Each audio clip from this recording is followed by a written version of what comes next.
Olá, alunos dos terceiros anos. Eu sou a professora Hélida e eu vou estar ministrando aula no lugar da Priscila enquanto ela estiver de licença, certo? Bom, essa aula era para eu ter enviado para vocês semana passada, mas como eu não sabia que eu iria ficar no lugar da Priscila, eu resolvi mandar só hoje junto com a atividade. Mas próxima semana a gente vai manter o sistema normal. Primeiro a aula e depois a atividade, certo? Então, a nossa aula tem por tema, evolução. Nós vamos falar sobre duas teorias bastante importantes, que caem muito no Enem e também nos vestibulares, que são as duas teorias, que é a teoria de Lamarck e a teoria de Darwin, certo? E o objetivo da nossa aula é o quê? Compreender as teorias evolucionistas, ou seja, o Lamarckismo e o Darwinismo.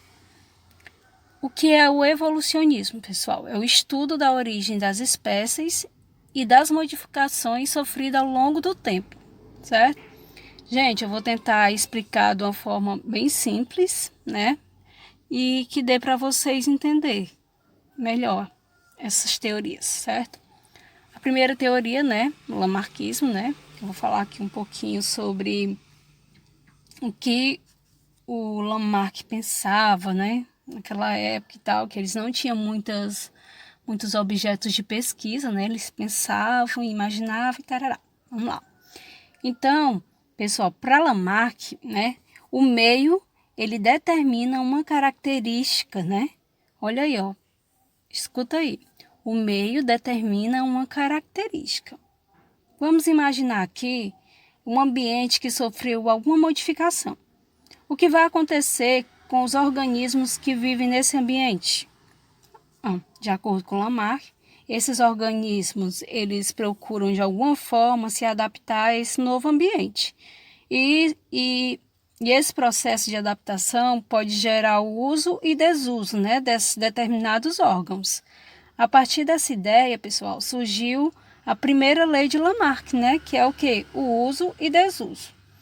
Ou seja, quanto mais se usa determinado órgão, mais ele vai desenvolver, E quanto menos ele usar, ele vai o quê? Atrofiar. Que no caso aqui, a gente tem dois exemplos, que são as girafas, e no outro caso, tem a cobra, Lamarck, pessoal, ele acreditava que as girafas, o antepassado delas, elas tinham o pescoço bem curto, E como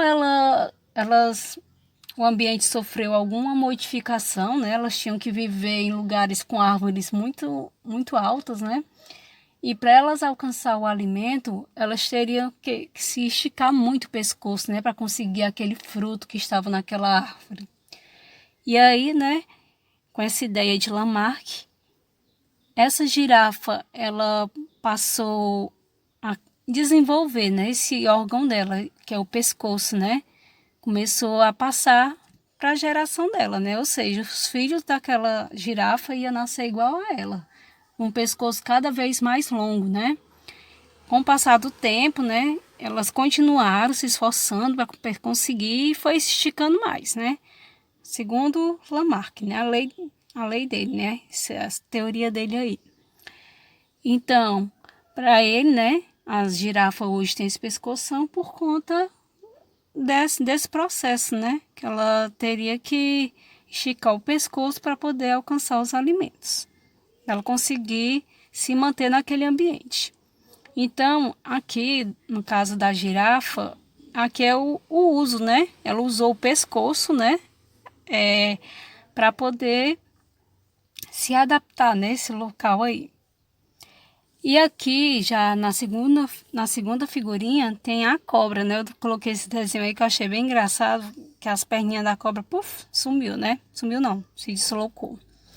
Então, aqui tem a cobra. A cobra aqui eu já coloquei para caracterizar o desuso, A girafa, ela usava o pescoço, então desenvolveu o pescoço. E aqui, a cobra, A cobra, ela tinha, antigamente, Lamarck, a cobra, elas tinham patas, Só que eram umas patas bem pequenas, que a cobra, quando ela rastejava, ela mal usava essas patas, Ou seja, ela não precisava. Era um órgão que estava ali só por estar. E como ela não usava esses órgãos, né, as patas, o que aconteceu? Com o passar do tempo, essas patas elas foram atrofiando, né, foram diminuindo, né, até se acabar, né. Aí hoje, né, nós temos a cobra normal, sem patas e nada, né. Mas alguns estudiosos, né, dizem que a estrutura da cobra, diz que na estrutura óssea dela ainda dá para ver algumas, vamos dizer, algumas cicatrizes, algumas, sei lá, algumas coisas que vai dar a entender que realmente existia, né? Que elas tinham essas patas, realmente, certo? Então aqui uma figura está representando o uso, né, do órgão, e na segunda figurinha o desuso dos órgãos, no caso as cobras, né? Então, pessoal, aqui para Lamarck também, esses animais, né, aí no caso, eles faziam a transmissão de características, né? Características adquiridas aí, né? A cobra, depois que perdeu as patas dela, né, que atrofiaram, aí ela passou essa característica dela para os filhos, para os descendentes dela, né? Que são transmissão de características adquiridas, que é outra lei, né? Que Lamarck inventou aí, né? A transmissão de características. Ou seja, né? Essa girafa ela esticava seu pescoço e essas características de pescoço mais longo vai se passando para as suas descendências, tarará. Do mesmo jeito aconteceu com a cobra. Mas agora, eu vou perguntar para vocês. Vocês acham que essa teoria ela é certa? Por exemplo, se uma pessoa ela malha muito na academia, ela vai desenvolver os músculos, né? Vai ficar bem musculosa. Mas será que os filhos dessa pessoa, ele vai nascer musculoso igual ela? Não, né? Óbvio que não. Os filhos dela não vão nascer assim, né? Isso porque não existe, pessoal, essa transmissão de característica adquirida, né? E esse foi um dos erros de Lamarck, né? Que essa teoria, né, por esse erro que teve nessa teoria dele aí, é que, vamos dizer que essa teoria dele foi tipo descartada, né? Mas foi uma ideia bem legal que até hoje nós ainda estudamos. Mas agora a gente vai passar para a próxima teoria, né? Que é a teoria de Darwin, certo? O darwinismo. Então, para Darwin, pessoal, ele já acreditava o quê? Para ele, o meio, né, seleciona uma característica. Olha aí, presta atenção. O meio seleciona uma característica, diferente da teoria de Lamarck, onde o meio determina uma característica. Como assim? O meio seleciona uma característica. Para entender isso, nós temos que entender a dinâmica das populações. Por exemplo, todas as populações naturais de todas as espécies tendem a crescer rapidamente. Mas como assim?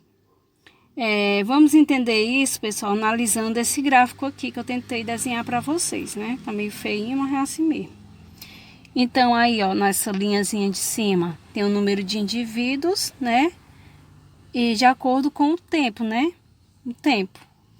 Aí eu tentei fazer essa linhazinha aí, mas vou explicar para vocês mais ou menos como é, certo? Eu falei que todas as populações tendem a crescer rapidamente, né?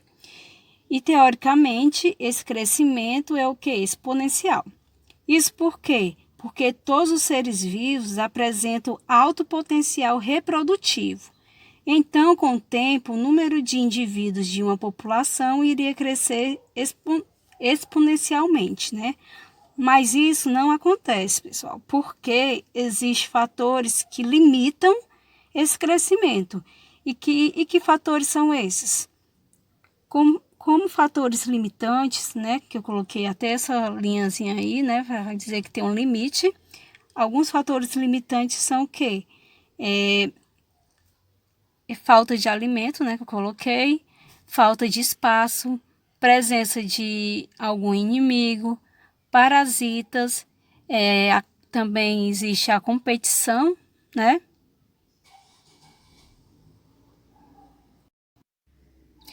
Então, Todos esses, pessoal, são fatores que irão limitar o crescimento dessa população.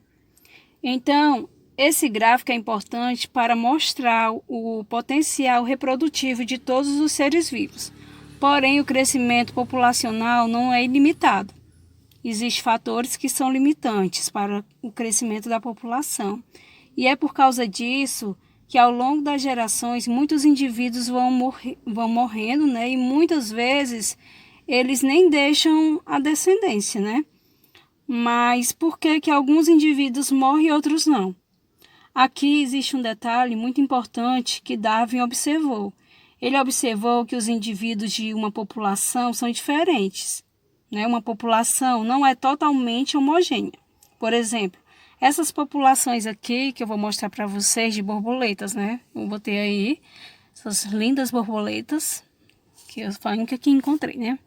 Aí vocês dá para ver que essa população aí de borboleta, né? São do mesmo jeito, só que elas têm o que? A coloração diferente, né? São borboletas de várias cores, né? Existe uma variação.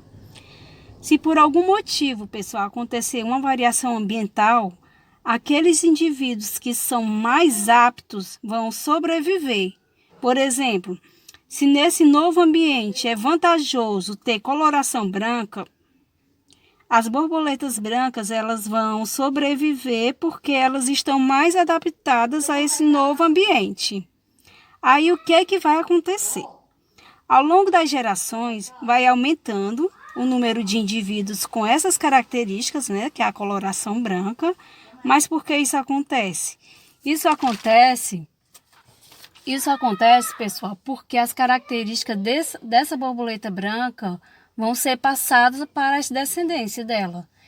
E como essa característica é favorável, no final as borboletas brancas vão predominar. E é isso que chamamos de seleção natural, né? Essa característica foi selecionada ao longo de várias gerações e prevaleceu. Mas aqui tem um detalhe muito importante, o Darwin não conseguiu explicar como que essas variações surgiam, né? E como elas eram transmitidas para a descendência delas. Porque ele também, né, nessa época, ele não sabia que existia a questão dos genes e das mutações, né? Que esses animais sofriam, né? Com a questão do ambiente, né, e tal. Então, aqui nós terminamos nossa aula, certo? A explicação. Eu dei de uma forma bem por cima mesmo. E depois a gente vai se aprofundar mais sobre essa seleção natural, certo? Então, vou dar por encerrada essa aula de hoje, certo? Espero que vocês tenham compreendido. E agora eu vou passar a atividade para vocês, que está no próximo slide. Então, a atividade é o quê? Explique com suas palavras a diferença entre a teoria de Darwin e a teoria de Lamarck. Observe, olha aí, observe. Texto no mínimo com 10 linhas. Pessoal, vou receber essa atividade no meu zap, certo? E eu espero que todos mandem, porque eu vou estar anotando os alunos que me mandaram e os que não mandaram a atividade, para poder ter um controle, certo? Então, tenham um bom dia.